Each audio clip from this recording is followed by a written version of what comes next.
And welcome back to Hannity. Another new scandal is about to rock the IRS. According to the AP, the tax agency is going to be slammed in a scathing report by the Inspector General. And that's set to be released tomorrow. It will reportedly detail how the agency has spent nearly $50 million on 220 conferences for employees between 2010 and 2012. But that's not all. Listen to what Congressman Rogers revealed at today's House hearing on the IRS scandal. Watch this. Now, in addition to the $50 million for conferences over the last 3 years, the press is reporting that the IRS paid out more than $92 million in bonuses during that 3-year period.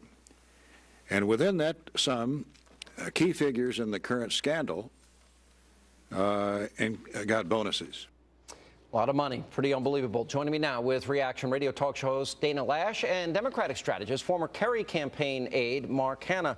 Mark, let me show you. The House Ways and Means Committee released an IRS video showing employees line dancing in their offices. Take a look. To the right. To the left. 3, 4. It's so challenging to teach them, even though the lyrics are the directions to the dance. My goodness. To the right, to the right, to the right. This is harder than doing an op review. To the left. I need a straight line. You're trying to get ready for Anaheim. Stay in line. $50 million in conferences, $92 million in bonuses, and line dancing on the job. Any problem with that, Mark? Sean, you might be surprised. I'll agree with you that that might not be the best use of taxpayer dollars. I'll just say, though, that, you know, God forbid the Fox News employees have an outing and where they have these team building exercises and somebody catches it with a camera like this. It's, it's embarrassing one, it's a for private sure. corporation. Number two, I can promise you. Sure. No, I've never been line dancing with Bill O'Reilly. Ever. But people would pay to see that. People would pay.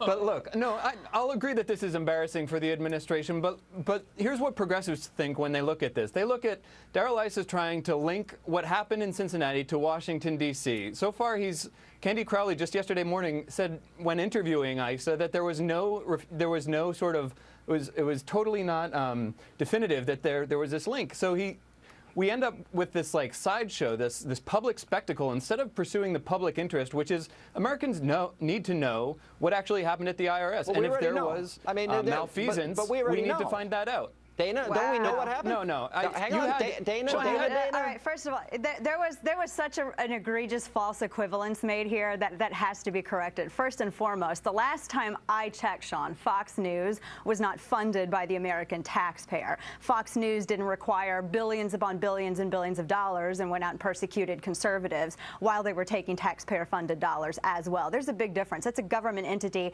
This is a business, and it's it's television. I mean, come on, let's be real about this. It was a joke. Sean, what I don't Dana, understand. It was a joke. What I don't understand. Oh, no, it wasn't. You spent like 2 minutes on it. You were trying to make a point. You failed. So let's just own that. It was a funny video, though. But Sean, I have to my make point this is that it's more of a sideshow. No.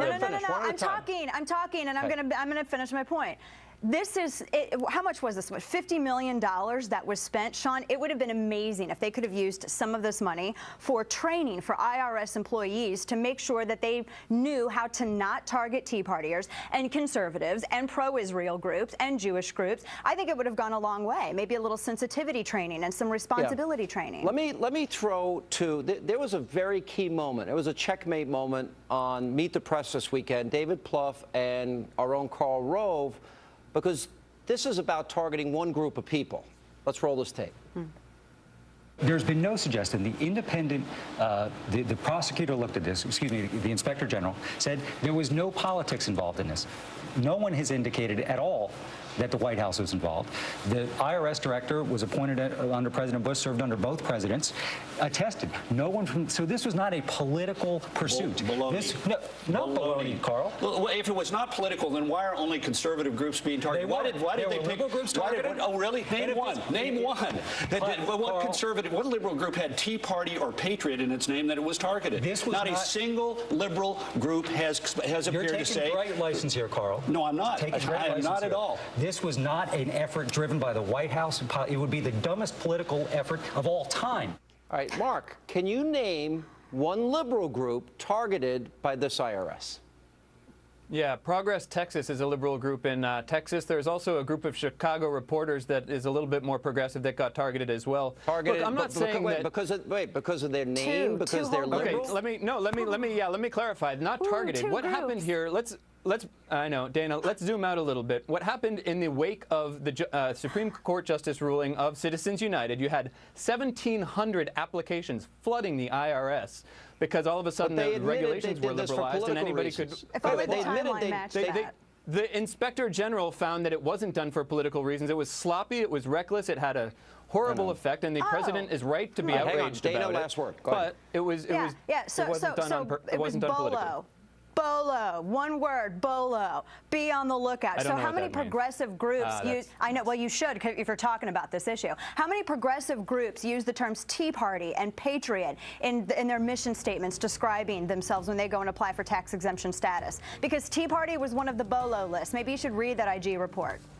Where were you when Ashcroft was going after the NAACP and liberal churches in Southern California? This righteous indignation is so really that justifies it. So you agree that the NAACP should be targeted? Okay, thanks for being on the record. I agree that there's a culture of over surveillance in the Justice Department. I'll grant you that. That's a holdover from the Bush by trying to use 3 groups as an example. But it's great. I love that we have another white Democrat on the record saying that it's okay to go after, NAACP because it justifies this in this instance. All right, guys, we're going to leave it right there. Good to see you both. Dana. Dana, good to see you. And